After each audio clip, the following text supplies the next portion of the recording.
Archéologue du futur, pionnier du digital, poète en hexadécimal, je vous salue bien bas et je vous dis bienvenue dans Médiatique, votre émission dédiée au TIC que vous retrouvez, vous le savez maintenant, chaque jeudi de 18h à 19h sur les ondes de Radio Alger Chien 3.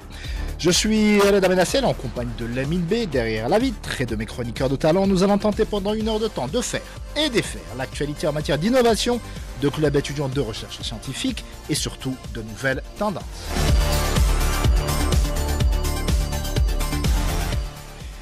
Et aujourd'hui, nous vous proposons une émission spéciale chapeautée par notre chroniqueur Karim Barek avec en guise d'invité M. Rachid Madi, le directeur général intérimaire d'Algérie Aventure, M. Khalil Kadawi, le directeur général de Roche Algérie, M. Yassine Rahmoun, serial entrepreneur et fondateur de Capture Doc, et enfin, non des moindres, le professeur Hassan Mahfouf, chef du service oncologie à l'EPH Rouiba.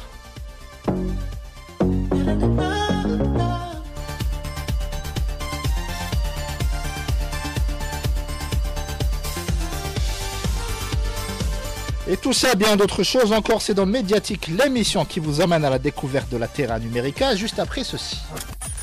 Vous êtes une start-up avec un concept innovant. Vous avez une actualité liée au TIC que vous aimeriez développer? Rien de plus simple. Il vous suffit de nous écrire sur la page Facebook de l'émission Médiatique-du-6 Alger Chien 3. Médiatique, c'est avant tout votre émission et notre porte vous est toujours ouverte.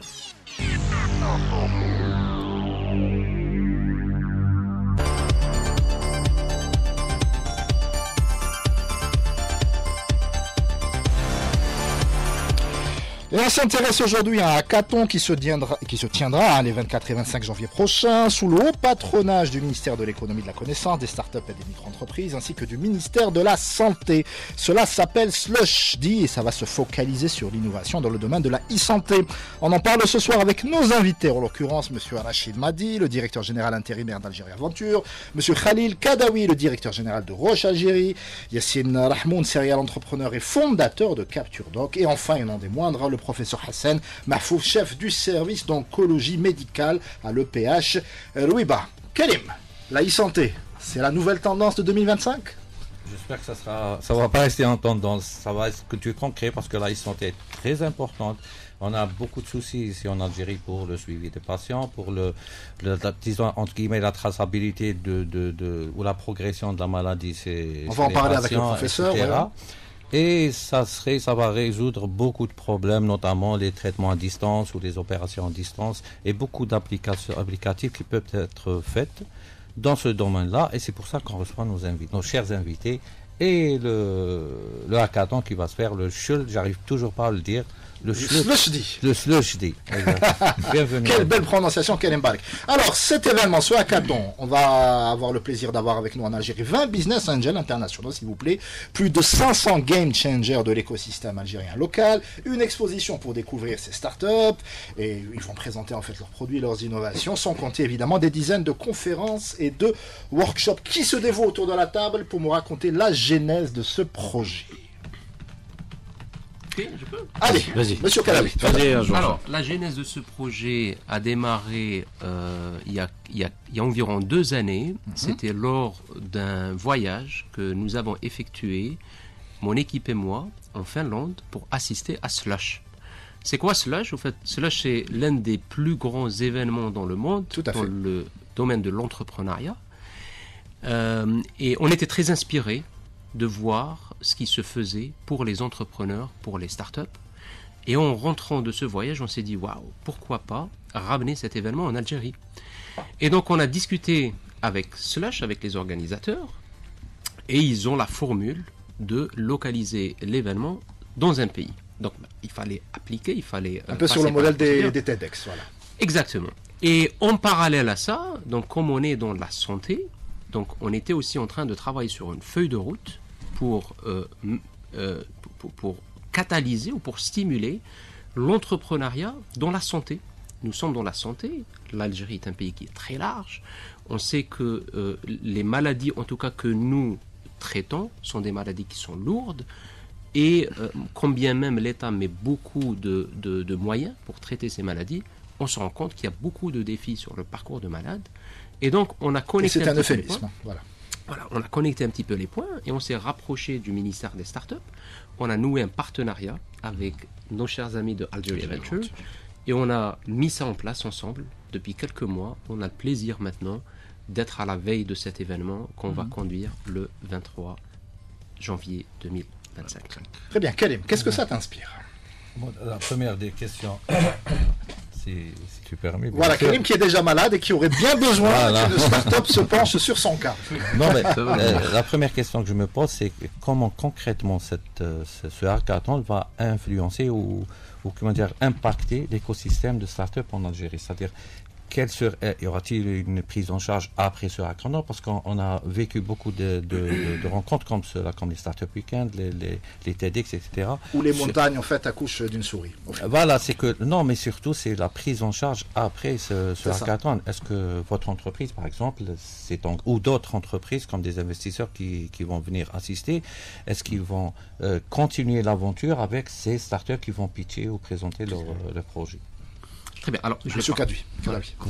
Complètement. Donc ça rentre dans le cadre du développement de l'écosystème. Alors ça, c'est Monsieur Rachid Mati. Ouais. Comme ça, on saura qui. Donc Algeria Venture est l'accélérateur national, le premier accélérateur national en Algérie. Notre mission principale, c'est de développer et apporter le soutien aux structures d'appui et aux startups, ainsi que aux structures d'appui. Donc, en gros, ça consiste à mettre en œuvre une série de programmes d'accélération, d'accompagnement de start-up, en vue justement de les mettre en condition de réussite. Cet hackathon, à proprement dit, l'objectif c'est justement d'en faire un vivier pour identifier des start-up viables et scalables, donc sur lesquels on pourra se pencher pour justement les accompagner plus loin dans leur aventure, justement. Les accompagner financièrement, pas que dans un premier temps, ça sera essentiellement des programmes d'accélération, de coaching, d'accompagnement. Par la suite, on verra, il y aura une classification, une évaluation qui va se faire.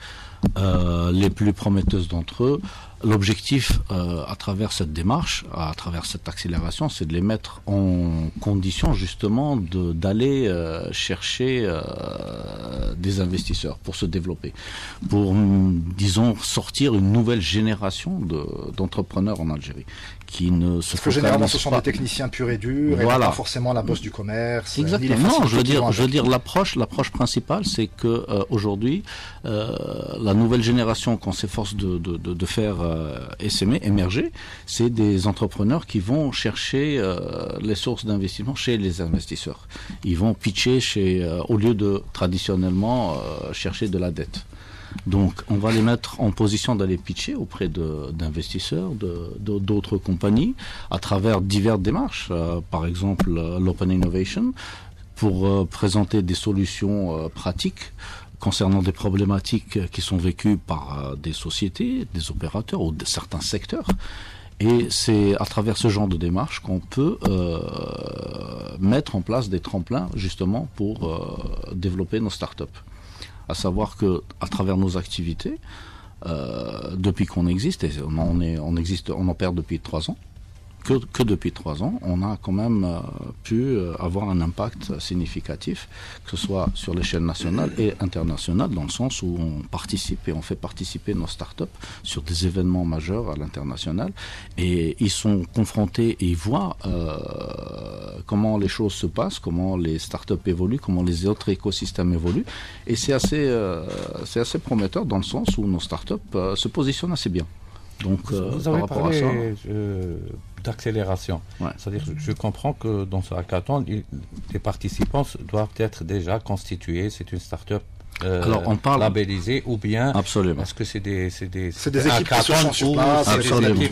La Startup Weekend. Absolument. Comment que ça se passe? Alors, c'est des startups qui seront effectivement labellisées, qui passent par un processus d'inscription. Ils vont choisir des thématiques. Ils vont faire des thématiques proposées par vous ou bien eux ils proposent des thématiques dans le cadre du projet, dans le cadre de Slush, donc axé sur la santé. Des fois il y a des choses auxquelles on n'aurait pas pensé. C'est pour ça qu'on fait appel à ces jeunes pour essayer de réfléchir autrement que C'est ouvert.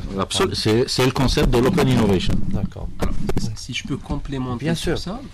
Donc, si vous allez sur le site internet www.algiers/d.dz, vous avez trouvé une partie pour un lien pour s'inscrire à l'événement, et plus important, un lien pour s'inscrire au hackathon.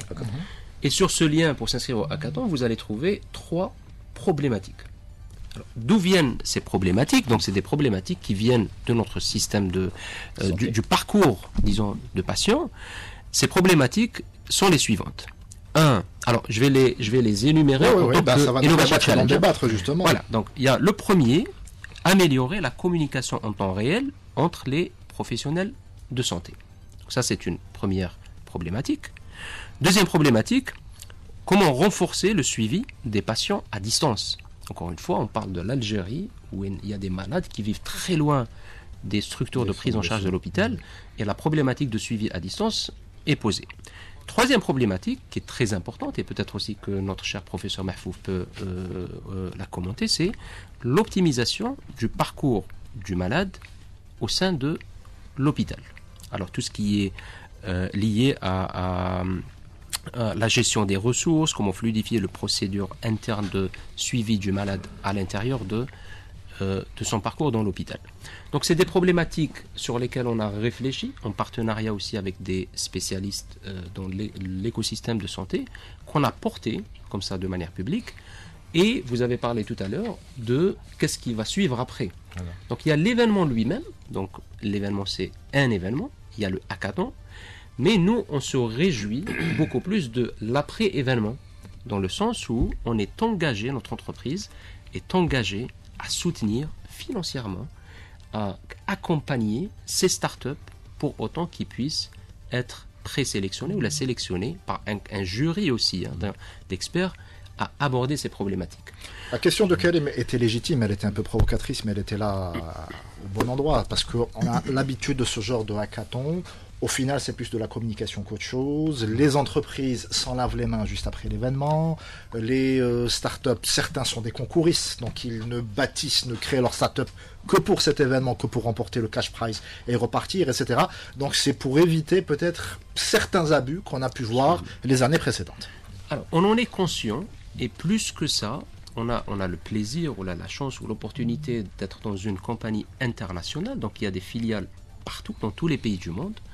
Et moi, mon rêve, en tant qu'Algérien, c'est de pouvoir trouver une entreprise, une start-up qui puisse adresser ces problématiques en Algérie, mais aussi, grâce à nos filiales dans le monde, aussi de les soutenir à s'exposer, ce qu'on appelle le scaling up, au fait, à sortir de l'Algérie.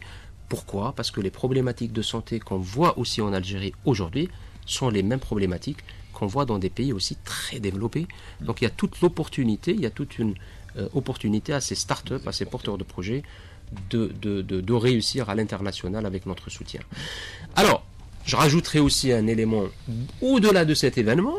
Donc on espère et on aspire à stimuler, à inspirer d'autres acteurs comme nous, soit à s'associer à nous, ou bien à lancer d'autres initiatives, parce que les problématiques dans la santé, il y en a beaucoup. Donc si tout le monde met un petit peu d'effort dans ce sens, on ne peut que se réjouir d'améliorer le parcours du malade. On va donner la parole au professeur. Alors ces 3 thématiques, professeur, tout ce qui est communication, suivi, optimisation de parcours, est-ce que ça vous parle dans votre pratique en fait quotidienne, hein? Surtout que vous êtes à la tête d'un service on ne peut plus sensible. Effectivement, Reda, les collègues ont déjà commencé de dire que l'Algérie est un pays continent, et les 3 thématiques qu'ont développées les collègues, c'est d'abord les thématiques qu'on a rencontrées, qu'on rencontre tous les jours, mais qu'on a rencontrées d'une façon très accrue pendant la période Covid.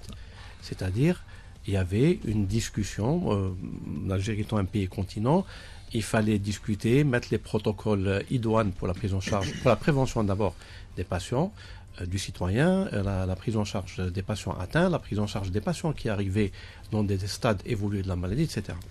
Donc ça, c'était très important. Le suivi à distance, nous qui avons pris en charge les patients atteints de cancer, était devant un dilemme. est-ce qu'on pouvait ramener ces patients qui étaient vulnérables vis-à-vis du Covid, est-ce qu'on devait les ramener à l'hôpital ou les suivre à distance? Donc on a tous essayé d'utiliser soit le WhatsApp, soit d'utiliser d'autres moyens. Ah, le système D. Le système D, pour essayer de rester en contact avec ces patients et aussi d'avoir de s'enquérir de l'état de ces patients, parce que nous avions eu des patients qui étaient dans des stades tardifs de la maladie, et dans les premiers écrits sur la pathologie Covid, on avait dit que les patients atteints de cancer développaient justement des formes très graves de Covid. Et donc on avait peur un petit peu pour nos patients, et surtout qu'on commençait juste à espérer avoir les thérapies innovantes, c'est-à-dire l'immunothérapie et les thérapies ciblées. On se disait, chez ces patients, est-ce qu'il y avait indication de mettre ces patients sous ces thérapeutiques onéreuses qui étaient pourvoyeuses de toxicité et pendant cette période Covid. Ah, c'est un dilemme terrible, hein. J'aurais pas voulu être dans vos sociaux. C'est un dilemme terrible. On avait pris en charge les patients atteints de cancer et les patients atteints de Covid, et souvent, le patient qui était atteint de cancer avait une pathologie de Covid qu'on devait gérer en même temps que sa pathologie de cancer. Le dernier... En tout cas, ça montre qu'il y a un besoin de ce genre de solution, tout simplement. Hein, voilà. Exactement. L'optimisation du parcours de soins du patient, je ne veux pas dire que la prise en charge d'un patient atteint de cancer est une course contre la montre. C'est-à-dire chaque délai dépassé, c'est une partition. En réalité, maintenant, c'est devenu une partition. Quand vous ratez la partition, donc vous allez rater la prise en charge du patient. Donc il faut que tous ces paramètres soient vus à un temps T, corrigés lorsqu'il faut les corriger, et surtout préserver l'acquis de ce bénéfice. J'insisterai sur un point très très important. Start-up algérienne. Je fais une confiance aveugle à nos start-up. Pourquoi ? Parce que, rappelez-vous, encore une fois, pendant la période Covid, les start-up algériennes ont innové tout à fait dans la fabrication des moyens de prévention du Covid et surtout dans les moyens de prise en charge. Puisque tout était fermé. Les masques, les visières. Exactement. L'Algérien adore les défis, et le fait que l'État pense à mettre un ministère qui est dédié à ça est déjà un point très important qu'il faut consolider pour, pas pour seulement le système de santé, pour tous les systèmes de prise en charge du bien-être du citoyen. Parce que le ministère de la Santé s'occupe uniquement que des patients malades, alors qu'en réalité, le ministère de la Santé doit aussi s'occuper du bien-être du citoyen. Avant qu'il tombe malade. Avant qu'il soit malade. De préférence. Avant qu'il... Moi, c'est juste une question. Sincèrement, oui. Comment je cherche le mot, je suis agréablement fier de ce que vous avez fait pendant cette période, malgré que j'étais loin, c'est-à-dire que je parle de vous, bien sûr. Comment vous vous êtes sorti pour faire toute cette organisation, et comment, c'est-à-dire sur des documents papier, comment vous faisiez pour faire vite? Je reste étonné, c'est-à-dire avec la masse de on avait fait quelques émissions autour de la e-santé, on a eu le plaisir de recevoir quelques-uns de vos confrères, et ce qui revenait souvent chez les médecins qu'on a reçus, hein, je dis pas, j'essentialise pas, je dis pas que c'est une généralité, c'est que toute cette numérisation, c'est que c'est bien, mais que le médecin, dans sa pratique quotidienne, n'a pas le temps. Il n'a pas le temps de saisir les données, il n'a pas le temps d'opérer, d'apprendre à utiliser tel logiciel. C'est-à-dire que la pratique prend le pas sur l'adaptation aux nouvelles technologies. Donc, comment essayer de ménager la chèvre et le chou? Continuer à exercer, tout en, évidemment, opérant sa mue technologique. Ça a été... là aussi, il y avait un autre dilemme. C'est-à-dire comment continuer à assurer la formation des étudiants. Et là, on est parti aussi sur des moyens audiovisuels qu'on a utilisés pour aussi continuer à prendre en charge la formation des étudiants en médecine. Donc ça aussi, ça a été aussi un autre dilemme. Je pense que nous avons bénéficié d'une chose qui paraît pas normale, c'est-à-dire on avait une vague de retard par rapport aux Européens. C'est-à-dire quand il y a une recrudescence du Covid, nous on a le temps de s'adapter, de se préparer. Le malheur des uns fait le bonheur des autres. Et au fur et à mesure, donc on a appris. Au jour d'aujourd'hui, ne pas avoir ces données, ne pas avoir ces outils, qui ont montré le fait que c'est des outils qui sont performants dans la prise en charge du patient, c'est-à-dire améliorer, se remettre en question, parce qu'il ne suffit pas seulement d'avoir ces outils, il faut se remettre en question. Ce patient a répondu, pourquoi il a répondu? Ce patient n'a pas répondu, pourquoi il n'a pas répondu? C'est la question qu'il faut se poser au quotidien. C'est comme ça qu'on va s'améliorer. Et ne pas utiliser ces éléments, c'est ne pas utiliser le stylo, ne pas utiliser le papier, et ne pas utiliser le microphone, ni autre chose. Donc vous voyez, c'est des éléments qui sont devenus des éléments du quotidien pour lesquels il faut qu'on s'adapte, il faut qu'on prend le train en marche maintenant. Les collègues l'ont dit, tous les autres sont au même niveau que nous, et pourquoi pas nous être en premier, l'Algérie et l'Algérien, excusez-moi de parler souvent de l'Algérie et de l'Algérien, ça tombe bien, on y vit. Adore les défis et doit se conformer à ce qu'il faut faire. Ma question, elle s'adresse à M. Rahmoun et à vous. On va revenir vers vous, professeur. Non, c'est les deux parce que ma question, elle est si demain, il y a des startups qui sortent de ce hackathon, qui trouvent une solution innovante, une solution, j'ai même pas besoin qu'elle soit innovante, une solution qui règle un problème, voilà, applicable, etc. Est-ce que vous pensez que il faut passer par un temps d'apprentissage, ou vous croyez que ça peut être fait instantanément, chose que je n'y crois pas? Moi, je pense qu'il faut préparer le terrain, aller sur des prévisions de 5, 10 ans. Ah bon, c'est trop, 1 an d'apprentissage. Tu es pessimiste, Karim. Non, mais je suis réaliste aussi. Pour convaincre, moi je suis patient. Et j'utilise pas, j'ai 90 ans et j'utilise pas les moyens électroniques. J'ai pas d'enfants et j'ai pas de comment je vais faire? Il faut que je sois pris en charge par un organisme, etc. Ouais. Ça, sincèrement, est-ce que vous pensez que ça peut être vite fait, ça dit rapidement, la transition, aussi, ou on est obligé de passer par un programme qu'éventuellement on aurait discuté au hackathon qu'il faut... C'est une question qui s'adresse aux deux. Allez, Yassine, on revient vers le professeur. Alors, tout d'abord, merci beaucoup Reda pour l'invitation. Et on vit dans un pays où on a la chance de pouvoir se souhaiter 2 fois la bonne année. Donc je dis à tous les auditeurs bonne année et puis à Sgassamgas. En fait, à ta question, Karim, je pense que j'ai entendu parler tout à l'heure d'accompagnement dans les startups. La très bonne nouvelle, c'est que beaucoup d'entre elles vont nous accompagner. Nous vivons dans un monde qui change très rapidement et donc nous devons changer aussi très rapidement.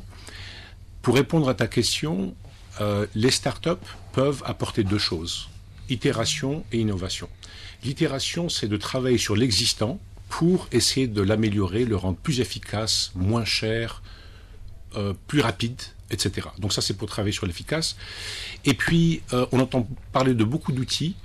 Je rejoins ce que disait tout à l'heure le professeur Mahfouf, c'est qu'il est très important aussi d'écouter les patients, les soignants, parce que je pense que des solutions doivent être une co-création entre le patient, le soignant et les startups. Sont finis les temps où la startup ou l'entreprise fait une solution, fait son design et fait un push. Voilà, donc cette notion d'écouter et de revenir pour fabriquer est fondamentale, c'est pour ça que je trouve ça très important. Et très peu de gens savent écouter. Si nous trouvons l'exemple de Steve Jobs qui a passé son temps dans les call centers pour essayer 1 fois par semaine au milieu des jeunes, il a compris que c'est le client qui fabrique le produit et donc il a fabriqué l'iPad, l'iPod. Donc ça c'est iteration. Important aussi de faire de l'innovation dans le sens où tout ce qui était, c'est-à-dire de la créativité, et donc d'imaginer pour faire en sorte que les anciennes méthodes deviennent obsolètes. Et c'est tellement bien fait, et c'est là où l'intelligence artificielle va jouer un très grand rôle. On va en parler en deuxième partie d'émission. Absolument. Où il est très important de comprendre que certains jobs, le job de l'oncologue, ou du développeur, ou de la start-up. Le job, voilà, le travail, je m'excuse. Avec le franglais, je fais un peu d'accord, très bien. Va complètement changer. Et donc, la façon de travailler sera absolument différente. Je donne un petit exemple où le quotient intellectuel des plateformes aujourd'hui, parce qu'il ne s'agit pas uniquement de digitaliser la santé, il faut la rendre aussi intelligente. Et donc, on va parler un peu plus tard, si vous le permettez, Reda, des superbes opportunités qu'il y a. Mais quand je parle d'innovation avec ces startups qui peuvent nous donner beaucoup, aujourd'hui, les plateformes d'intelligence artificielle sont avec des quotients intellectuels aux alentours de 145. Einstein, pour faire une référence, c'est pas une science exacte, il était à 180. Les plateformes, dans 1 année ou 2 ans, elles vont être à 10x plus que 145, donc à partir de 1500. Donc le médecin ou l'oncologue, où nous serons plus les plus intelligents dans la salle de réunion. On va devoir orchestrer avec ces plateformes, justement pour aller augmenter la productivité d'une façon exponentielle. Et c'est là où justement les startups algériennes vont faire une grande différence, et les startups aussi mondiales. C'est que toutes les technologies passées donnaient des croissances linéaires, alors que maintenant, elles vont donner des croissances exponentielles. Messieurs, on fait une petite pause et on revient juste après.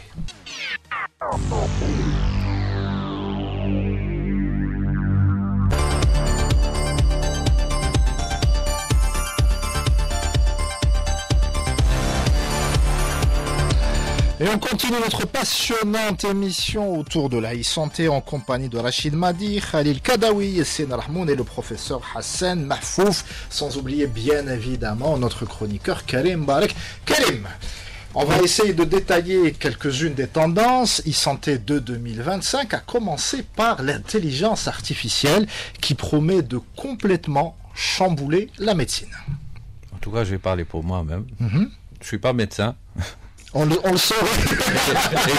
Et j'aime vraiment pas aller chez le médecin, mais il faut le faire de temps en temps, surtout quand on dépasse la cinquantaine. Je ne parie pas, je sais. Je parie pas si. Ah bon. De toute façon, c'est streamé grâce à notre amie Mouni, la réalisatrice du streaming, et les gens verront que tu fais tes 50 ans. Voilà. Mais dans mon travail, dans mon job, moi, on discutait tout à l'heure, ça fait plus d'1 année, c'est-à-dire depuis que ChatGPT est sorti. Je ne travaille qu'avec lui et d'autres intelligences artificielles. Ça m'a beaucoup aidé et je fais beaucoup plus de choses que je faisais avant. Bien sûr, je me suis adapté au début. Il fallait bien comprendre tout ce que veut dire un prompt exact etc. pour pouvoir discuter avec l'intelligence artificielle. Mais je pense au plus profond de moi que ça va, c'est-à-dire régler beaucoup de problèmes, notamment dans tout ce qui est j'allais en parler, en diagnostic. Oncologie par exemple, Voilà, ça atteint un taux de détection de tumeur, il me semble, de 95%. C'est l'équivalent d'un bon médecin en fait. Oui, mais l'intelligence artificielle ne pourra jamais remplacer le médecin parce que vous êtes de cette école, d'accord ? Le patient a besoin d'un contact humain. Tout à fait. Par contre, dans le diagnostic et dans la prise en charge thérapeutique, maintenant, nous sommes à l'ère de la médecine personnalisée. C'est-à-dire, probablement, pour l'instant, on est de prendre des cellules tumorales, de faire de la biologie moléculaire pour rechercher quelle est la mutation ou les mutations que le patient a pour mettre le traitement contre ces mutations. Les gens sont en train de travailler maintenant sur tout ce qui est liquide, c'est-à-dire à partir d'une goutte de sang, vous pouvez savoir quel est le cancer qu'a le patient, parce on dit cancer, mais en réalité il y a des milliers et des milliers de cancers. Effectivement. Et dans une même tumeur, il y a une hétérogénéité de cellules que une cellule peut se développer. Enfin, vous mettez un traitement X qui anéantit cette cellule, mais par contre, il y a une autre cellule qui apparaît, qui continue à se développer parce que elle n'a pas répondu, elle n'a pas été traitée elle a une autre mutation, donc pas été traitée par le traitement idoine.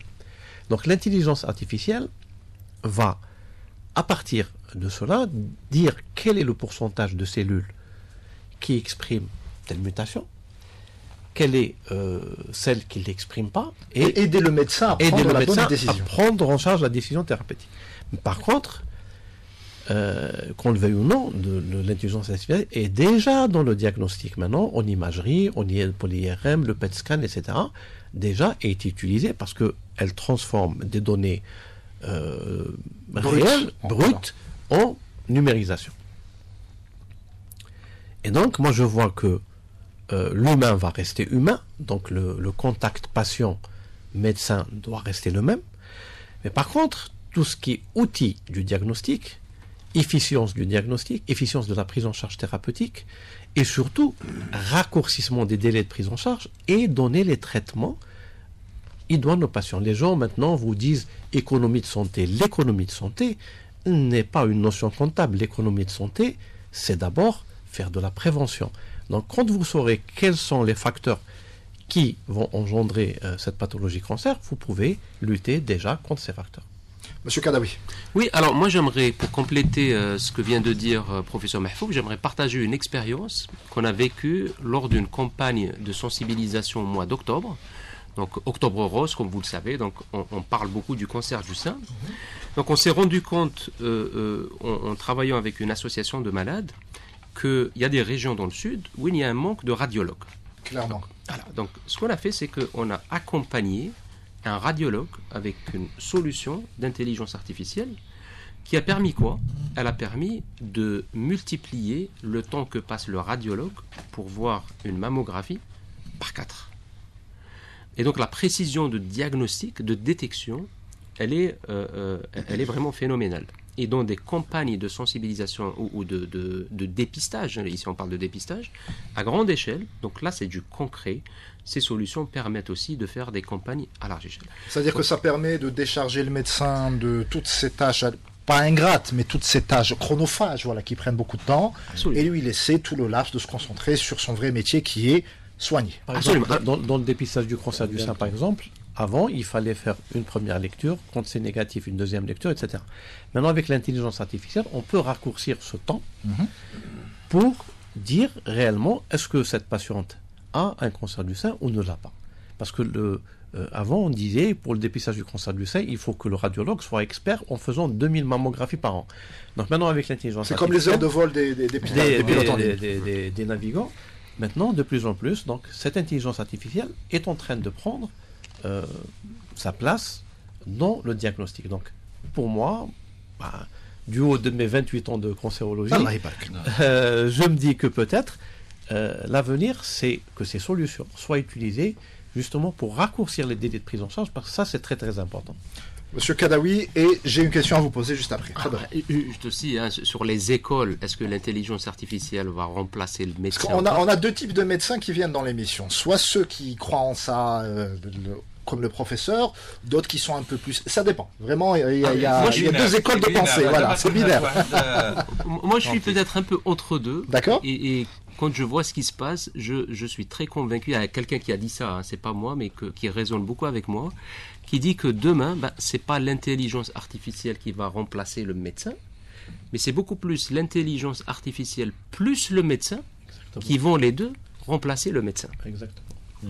Est-ce qu'on ne risque pas, et ça c'est une question que je pose souvent un peu provocatrice, est-ce qu'on risque pas à terme de faire baisser justement le niveau des médecins? C'est-à-dire à force à chaque fois faire confiance à la machine, à force de déléguer, est-ce qu'il n'y a pas une certaine fainéantise qui risque de s'installer, moins de curiosité et une confiance aveugle en la machine? Moins de curiosité, je pense pas, parce que quand on est médecin, on est curieux. On cherche. Vous peut-être, professeur, c'est pas forcément le cas. On est d'avant, pour nous, hôpital universitaire, nous sommes hôpital universitaire et chercheurs. Alors, l'exemple le plus édifiant, c'est le téléphone. On n'avait pas de téléphone. Et maintenant, on a le téléphone qui a pratiquement tout. Dans le téléphone, c'est la secrétaire bis. Et en plus, elle vient tous les jours, elle est présente. Ça s'est vécu. C'est un message de compte. Non. Et l'autre exemple à prendre en charge, à prendre en compte, c'est qu'est-ce que entre le téléthorax, c'est-à-dire la radio standard qu'on faisait, et l'imagerie actuellement, le scanner, l'IRM et le PET scan. Donc il n'y a pas photo. Ces éléments ont apporté un plus dans la prise en charge de nos patients. Ce que nous, on voyait par nos anciens maîtres, nous voyaient pour le téléthorax, actuellement, on le voit avec le scanner, l'IRM, le PET scan, etc. Donc ça permet de découvrir à des stades utiles ces pathologies. Quelle est juste une question innocente.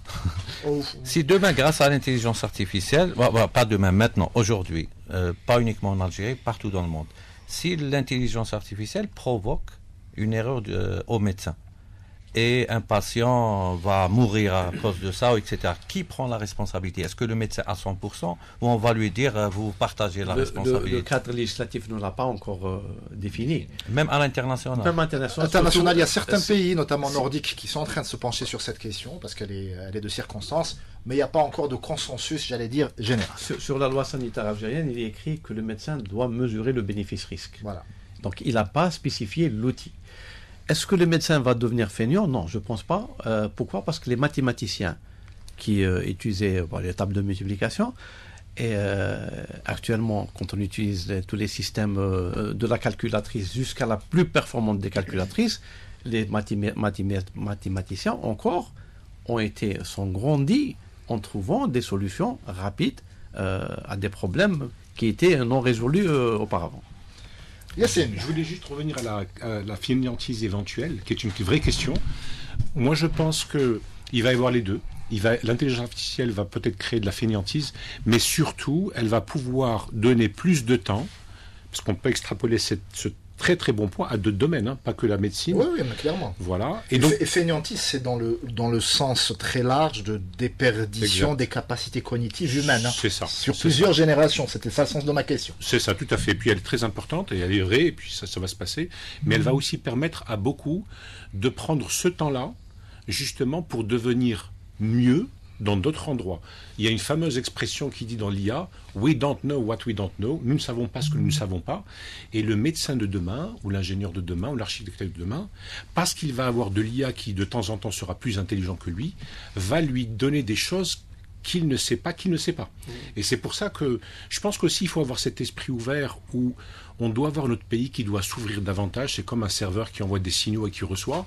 Et donc, il y a cette nécessité, c'est ça où les startups peuvent nous aider, elles peuvent établir beaucoup de connecteurs qui peuvent justement permettre à ces plateformes d'IA de nous apporter beaucoup plus d'intelligence parce qu'il y a eu des gens qui ont découvert d'autres choses ailleurs. Rachid, pareil, même question par rapport à cette IA qui est en train de chambouler nos vies. Et est-ce que beaucoup des startups qui vont participer donc, au hackathon se sont intéressés à cette intelligence artificielle?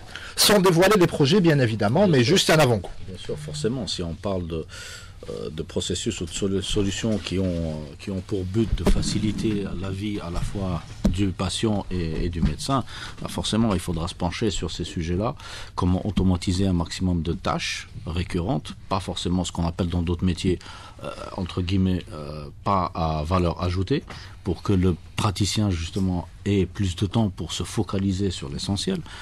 Forcément, et on a effectivement des startups dans l'écosystème qui sont en train d'évoluer assez rapidement sur l'utilisation de l'IA dans la production de solutions innovantes. Elles sont assez actives et on en voit et ça bouge assez très rapidement. Donc par rapport à ça, je pense qu'on va avoir de bons profils et de bonnes solutions. Moi, c'est juste pour revenir à ce que disait M. Rahmoun, on avait abordé ça lors d'une émission ici. Et avec le ministre, il y a 15 jours. Voilà, c'est que nos repères maintenant en 2025 sur une personne, si on parle de médecin, la façon dont il travaille ne sera pas la même dans 5 ans. C'est-à-dire, quelqu'un qui ne connaissait pas la table de multiplication n'était pas quelqu'un de compétent. Mais après que la calculatrice ça est arrivée, maintenant au bac, on leur permet de faire... C'est-à-dire, notre repère par rapport au métier va changer. Maintenant, on ne le sait pas, comme disait tout à l'heure. Maintenant, on ne le sait pas. On le saura après, mais c'est sûr qu'il va changer. Et un médecin aura une forme différente, pas physiquement, heureusement, mais différente du travail en collaboration avec l'intelligence artificielle. Si je peux me permettre un retour à Karim, en fin de compte, aujourd'hui, quand on a il y a des gens qui sont allés déjà très très vite, il y a une très grande bataille entre la Chine et l'Amérique sur l'IA. Quand vous voyez aujourd'hui des oncologues, et je suis d'accord que l'oncologue devrait être le médecin toujours l'orchestrateur, mais quand vous avez aujourd'hui, il y a déjà des oncologues qui, à travers une conversation avec son patient, arrivent à avoir le transcript de cette conversation, mais c'est pas juste le transcript, ça va déjà faire analyser déjà une partie du diagnostic, donner des recommandations, faire à travers d'autres connexions, alimenter la plateforme du patient pour lui donner des résultats beaucoup plus rapidement et intégrer. Quand je disais tout à l'heure, we don't know what we don't know avec l'IA, c'est que quand on parle du parcours client, du parcours patient, mais il y a beaucoup. C'est aussi une économie, hein. Voilà, c'est économie. aussi client pour certaines cliniques privées, voilà, tout à fait, voilà. En fait, aujourd'hui, ce qui va être génial, c'est que ce patient-là, il va savoir rapidement où aller, il va pouvoir avoir cette conversation, où je suis d'accord avec toi, c'est pas uniquement dans le coût comptable, mais aller vite. L'IA va permettre de savoir quel est le centre disponible qui a de la bande passante, où trouver le médicament le plus rapidement possible, et juste tous ces aspects-là, avoir même les essais cliniques aujourd'hui, l'IA va permettre aussi de les faire beaucoup plus rapidement, plus efficacement. Donc je pense que les opportunités, c'est beaucoup plus rapidement que dans 5 ans, Karim. Se pose la question, Yessine, ce que tu dis est très intéressant, d'une ère de la guerre de 2025, ce n'est plus l'argent, c'est la donnée. Et donc justement, ces startups qui veulent investir dans le healthcare, dans la e-santé, se plaignent très souvent d'un manque d'accès à cette donnée. Qu'est-ce qu'il faudrait faire justement? Pas très souvent, se plaignent.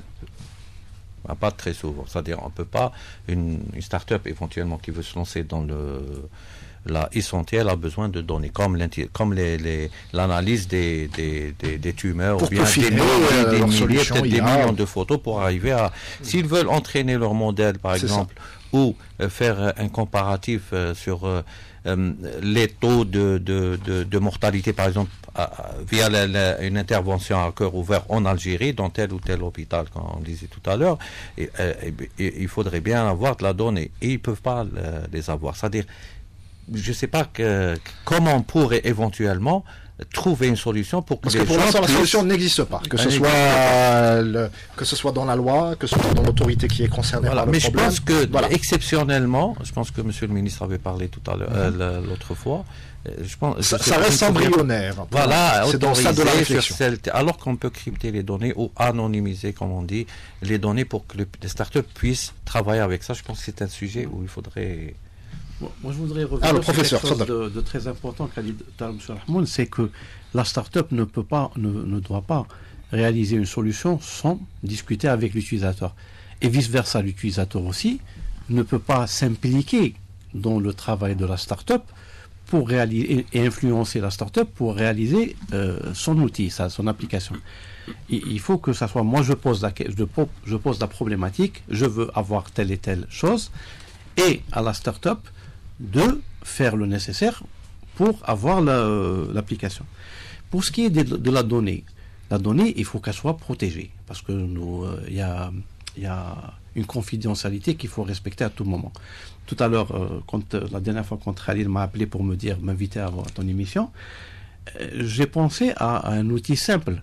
C'est quoi notre carte biométrique qui peut être utilisé en même temps que carte Chifa et qui peut être aussi utilisé comme notre dossier clinique. Par exemple, vous avez un accident de la voie publique qui arrive dans un hôpital, au lieu d'appeler la famille ou de lui demander... C'est le cas en Chine, il me semble. Vous prenez votre sa carte biométrique, vous la mettez... Et on a tout l'historique de santé de l'individu. Et après, vous avez des niveaux d'ouverture d'accès.